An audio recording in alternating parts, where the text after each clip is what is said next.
બેનો બેનો ભેગા થાય ને એટલે એક વાત તો કરે જ, એ તો હું આવીને પછી તમારા ભાઈનું ઉપડ્યું બધું,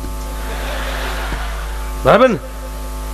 અને વાત સાચી છે, એનો કોઈ વિરોધ, કોઈના બાપની તાકાત નથી વિરોધ કરી શકાય. કોઈ પણ સફળ પુરુષની પ્રગતિ પાછળ એની પત્નીનો હાથ હોય છે, એમ સારા વિદ્વાનોએ પણ લખી નાખ્યું છે. કારણ કે સ્ત્રી છે શક્તિ છે. યાદેવી સર્વભૂતેષુ માતૃ રૂપેણ સંસ્થિતામ નમસ્તસ્ય નમસ્તસ્ય નમસ્તસ્ય નમો નમઃ. હારી જનેતા હોય ત્યાં હારા સંતાનો થાય. અને જે જનેતા એ સંસ્કારના પાઠ જેના સંતાનોને ભણાવ્યા હોય એના એમ કહેવાય કે એના સંતાનો મોટા થાય ને તો એના સંતાનો આવા ભાગવત બેહાડે. પાયામાં માતૃત્વ છે. નહીતર બે પતિ પત્ની ફરવા નીકળે ને, ભાઈ ગાડી આકે, બેન બાજુ બેઠેલા ને આમ હામું જોયા કરે.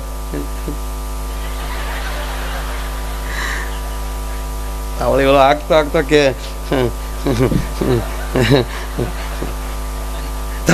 એની પત્ની સમજે કે આ તો તમે મને એવા લાગો. સીધો હાડીના શોરૂમમાં, તને જેવી સારી લાગે એવી લઈ લે. એ 15 ગાડી મૂકી પાછા રોડે સીડ્યા, પાછું આમ જોઈ આ તો તમે મને એવા લાગો. ઓલો સીધો હોને ને શોરૂમમાં લેવા એટલું ઘરેણું લઈ લીધું, એમ કરીને હાજે ઘીરે આવ્યા તો પાછું કીધું આ તો તમે એવા લાગો. ઓલો કે ક્યાં તો ખરો કેવા લાગો, કે મારા બાપા જ એવા.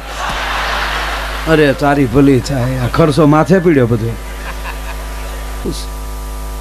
એટલે લગભગ બેનો વાતો કરતા હોય કે અમે આવ્યા પછી તમારા ભાઈને બધું જામ્યું. અને વાત હાવ સત્ય છે. ભગવાન શંકરના ઘરમાં પાર્વતી ન હોત તો ભોળાનાથને કોઈ ન ઓળખતું હોત. અરે છોડો સાહેબ, રામાયણ જેવો ગ્રંથ છે, એ રામાયણ જેવા ગ્રંથમાં લઈ તમે સીતાનું પાત્ર કાઢી નાખો, એ પુસ્તક મટીને પસ્તી થઈ જાય. અને મહાભારત જેવો ગ્રંથ છે, એની અંદરથી તમે દ્રૌપદીનું પાત્ર કાઢી નાખો તો સાહેબ એ પુસ્તક મટીને પસ્તી થઈ જાય. અને ભાગવત જેવા ગ્રંથમાં લઈ રાધાનું પાત્ર કાઢી નાખો સાહેબ, મને તમને એમાં કોઈ રસ ન રહે. એમ આપણા ઘરમાં એ શક્તિ બેઠી છે એટલે તમે 5 મહેમાનને લઈ જઈ શકો. નકર ઘણા વાંઢાઈ રહી, પણ આવજો પાને રમશું આપણે અહીંયા બે. સ્ત્રી છે શક્તિ. એવી રીતે મેં એક જગ્યાએ પ્રોગ્રામમાં કીધું, મને કે હું માયાભાઈ ઉપાડો લીધો, એ આવ્યા પછી જ ઉપડ્યું છે આપણું. મેં કીધું હા. તો મને કે બાપુજીને ઘરે 20 વર્ષના છે, અહીંયા હજી હપ્તા ભરે બધા. પછી મેં એને બેસાડીને કીધું કે શક્તિ જેના ઘરે જન્મે ને તો આ દેશનો કોઈ એવો બાપ ન હોય કે દીકરીનું 1 રૂપિયો કોઈ ખાઈ શકે. એનો કેવલ ને કેવલ અધિકાર છે દીકરીને મોટી કરી અને સાહેબ એના લગ્ન કરી અને 4 ફેરા ફેરવી દેવા. અને એ શક્તિ પછી જેના ઘરે જાય એ ઉજાગર થાય. મને કે આમ બાર આવો તો બાર આવો, આવી વાતો એ ન કરે. મેં ભાઈ હું સોટી પીડ્યા કારું ને શક્તિ છે શક્તિ, અમને નહીં ખબર હોય કેટલી શક્તિ છે. હું તો બારો ગયો. મેં છે શું તારા લગ્ન, મને પેલા એવું લાગ્યું કે કદાચ આના લગ્ન નહીં થયા હોય, કોઈ રહી ગયા હોય કોઈ લખણે. લગ્નની વાતો કરી એટલે 80 વર્ષના બાપાને પોરો ચડે. હા, લગ્નની વાતો કરો ને તો એને, કારણ કે આજે રૂખમણીના વિવાહ થયા ને. હે હા, આ પ્રફુલ્લ દાદાના મુખેથી રૂક્ષ્મણી અને ભગવાનના લગ્નની તમે વાતો સાંભળી છે, એટલે થોડુંક લગ્નનું લાવવું કાલે, કારણ કે કાળિયો ઠાકર પણવાનો ગામો ગાય અને ઘણા એની વાટે બેઠા. સૌ સમજણા એટલે હવે વાંધો નહીં. હવે તમે જુઓ, ધીરે ધીરે અંતર મંતર કરું છું. એટલે હું તો બારો ગયો. મેં કીધું કેમ ભાઈ લગ્ન બાકી છે? મને કે બાકી શું? મેં ભાઈ 20 વર્ષ છે લગ્ન છે. હું કહું તો લેર કરીને. મને કે લેર શું કરે? અચ્છા તમે વાતો કરો, દાંપત્ય જીવન સારું સારું. હું મેં ભાઈ 20 વર્ષ જાય તો સારું છે. આ બધા ભાગવત કરે તે રોહડે પોગી તે વળી ટક હાલે આપણા. બાકી મેં ભાઈ ઘીરે જઈ તા ફેણી માંડીને જ બેઠી હોય. ડારા સિવાય મેં કોઈ દી નથી ખાધું. અરે મેં કીધું હોય કે? મને કે હું હોય? તમે આવી વાતો કરો. હું તો ગામો ગામ બોર્ડ મારવાનો છું, વાડમાં પડજો કવામાં પડજો, પણ કોઈ માંડવામાં ન ગળતા. અને લાઇટ ને થાંભલે ચડીને ઇલેક્ટ્રિક લાઈન ના તાર ડોકમાં નાખજો, પણ વરમાળા ન નાખતા. અરે મેં કીધું ગાંડા હોય, મને કે હોય તો જ કહેતો ને માયાભાઈ, હોય તો જ કહેતો. માયાભાઈ 20 વર્ષ ત્યાં પણ આમ જો 20 વર્ષ ખટારો ખાડામાં પીડ્યો, રોડે ન ચડ્યો. માયાભાઈ હારી હારી ક્રેનું લાવ્યા પણ તાર તૂટ્યા પણ એ ન હાલ્યું કાંઈ. અરે મેં કીધું ગાંડા હોય, મને કે હોય તો જ કહેતો ને માયાભાઈ, તમે શું હોય કરો વારા ઘડી. એકવાર મેં ખીજાઈને કીધું કે એ ઘર તો ન બાંધીએ કે રોટલીનો લોટ તો બાંધતા, તો હામી ખીજાઈને બોલી કે તમે જીવન નથી સુધારીએ કે રીંગણા તો સુધારો. એવું નથી પેલા માણા, તું જો 20 વર્ષથી જો આવી વાતો કરતો અને તું ઘરે પણ ટાઈમે ન જાતો હોય ને છતાં ઈ જગદંબા ત્યાં બેઠી હોય, તેનો અર્થ એ થયો ભૂલ તારી છે. નહીતર કીધું ની બાપના ઘેર વહી ગયું હોય.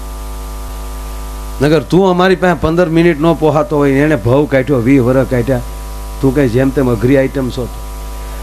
આ ભૂલ બધી તારી છે. મને કે મારી જ ભૂલ હોય ને મેં લગ્ન કર્યા, એવી વાત નથી પહેલા. મેં કે તેને કઈક દારો દીધો હશે. મને કે હા લગ્ન થયા ને અમે તે કોડી કડે રમીને જીવ ભાઈ મેં ભાઈ પછી બારો નીકળ્યો ને તમારે બાએ બોલાવ્યો કે બેટા અહીંયા આવી તો હું રૂમમાં ગયો. મારા બાએ કીધું જોજો બેટા તારા બાપાને ઘડે દબાઈ ન જાતો.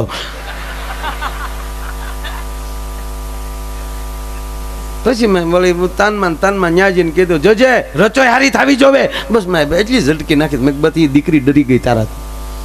અને ડરથી જે વસ્તુ થાય એ ભાવથી થતું હોય એવું ન થાય. એટલે એના મગજમાં ડર કાઢાય ને.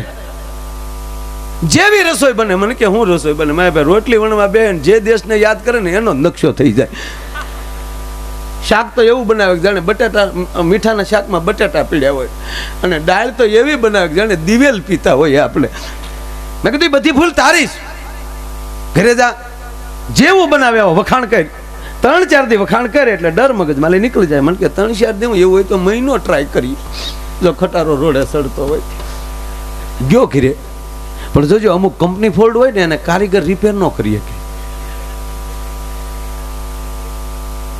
ગયો ઘરે, જમવા બેઠો, રોટલીનું બટકું ભાંગ્યું, શાકમાં બોલી મોઢામાં મૂકીને કે વાહ રોટલી, વાહ શાક. દાળનો ઘૂંટડો ભરીને કે વાહ દાળ. 1 વાર 2 વાર ને 3જી વાર બોલે વાહ રોટલી, વાહ શાક, વાહ દાળ. હન એની પત્નીએ મોં ઉપર છેડો નાખ્યો કે વાહ રોટલી, વાહ શાક. લગ્ન છે 20 વર્ષ થયા, કોઈ દી ન કીધું વાહ રોટલી, વાહ શાક. અને આજ મારી તબિયત ખરાબ હતી ને બાજુવાળી શિબલી એના જોતા કે વાહ રોટલી. હવે ભોમાલી ભાલા ઉભા થાય, તમે શું કરી લ્યો યાર. અને પરિવાર સાથે બધા બેઠા છો, તમે સુખી છો એ વાત ફાઇનલ છે. નગર ઘરના હારે હોય ને દાંત કાઢીએ કે એમ કયો તરત આમ હામું જો હું ક્યાં દાંત કાઢું. તમે સ્વાભાવિક. એનો એક નાનો પ્રસંગ કહો. દોનો દંપતી બેના લગ્ન જીવનના 25 વર્ષ રણછોડ પૂરા થઈ ગયેલા. એટલે 25મો એ મેરેજ ડે ઉજવતા હતા. કેક કાપ્યો, હામાં કેકના બટકા દીધા, અને પછી 2 જણાને વાતમાં પરિવાર એના ઘરમાં રોજ વાતમાં 2નો ઝઘડો બહુ થતો. એટલે એની પત્નીએ કીધું કે તમે વાતમાં એટલો બધો ક્રોધ કરો છો, વાતમાં એટલા બધા તપી જાઓ છો, વાતમાં એટલું બધું બોલો છો. હવે છોકરા મોટા થયા, ખરાબ અસર પડે છે. હવે આ ઝઘડવાનું બંધ કરો. અને અથવા તો માણસ માત્ર ભૂલને પાત્ર હોય જ, ભૂલ તો થતી હોય. આપણે કાંઈક ભૂલ થાય એટલે તમે સીધા ક્રોધમાં આવો છો. એને બદલે કામ કરીએ. એક નોટબુક હું તમને આપું, એક નોટબુક હું રાખું. મારી જે ભૂલ થાય તમારે નોટબુકમાં લખતી જવાની, તમારી ભૂલ થાય એ નોટબુકમાં હું લખતી જાઉં. આપણું વર્ષ પૂરું થાય ત્યારે સામે નોટબુકો જોઈ લેવાની, કોને કેટલી ભૂલ થઈ. ટૂંકી વાત 1 જ મિનિટ. સાહેબ વર્ષ પૂરું થયું, પતિએ નોટબુક આપી કાલે. એની પત્ની છે સાહેબ પાના ફેરવતી જાય, ઓલાય ભૂલું બધી લખેલી. તેથી મેં તને બટેટાનું શાક કીધું હતું ને તે ડુંગળીનું કર્યું. આ પરિવારની બીજી ભૂલ શું હોય? તેથી મેં તને પપ્પાની ઘરે જવાની ના પાડી, છતાં હું ઓફિસે ગયો પછી તમે નીકળી ગયા. આવી ઝીણી ભૂલથી આખી નોટબુક ભરેલી, 365 પાના ભરેલા. એની પત્નીએ એ બધું વાંચી અને પછી કાનની બુટી પકડીને કીધું કે આ 100% મારી બધી ભૂલ છે. આવી ભૂલ બીજી વાર નહીં થાય એની હું નોંધ લઈશ.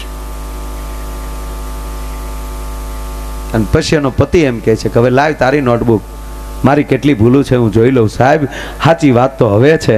અને એ જા તમને કહું, એ બેને એ નોટબુક આપી, એની પત્નીએ નોટબુક આપી. પુરુષે પાના ખોલે છે, એક પેજ કોરું, બીજું પેજ કોરું, ત્રીજું પેજ કોરું, એમ કરતા કરતા 364 પેજ કોરા વયા ગયા. પુરુષ વિચારમાં પડી ગયો મારી કોઈ ભૂલ જ નહીં હોય. અને સાહેબ 365મું પેજ જ્યારે ખોલે છે તો એ આખું પેજ લખેલું ભર્યું છે. અને સાંભળજો આ દેશની જગદંબાએ શું લખ્યું છે. અને એણે એટલું જ લખ્યું કે એક બાજુ પરમાત્મા ઉભો રહ્યો ને એક બાજુ તું ઉભો રહે. તો હું ભારત વર્ષની સ્ત્રી છું, હું પરમાત્માને પગે ન લાગુ, હું પહેલા તને પગે લાગુ, તું મારો પરમાત્મા છે. વાત વાતમાં તમે ખીજાઈ જાઓ, એ તો મારી ધીરતા ને મારા બાપ દાદાની ખાનદાની છે.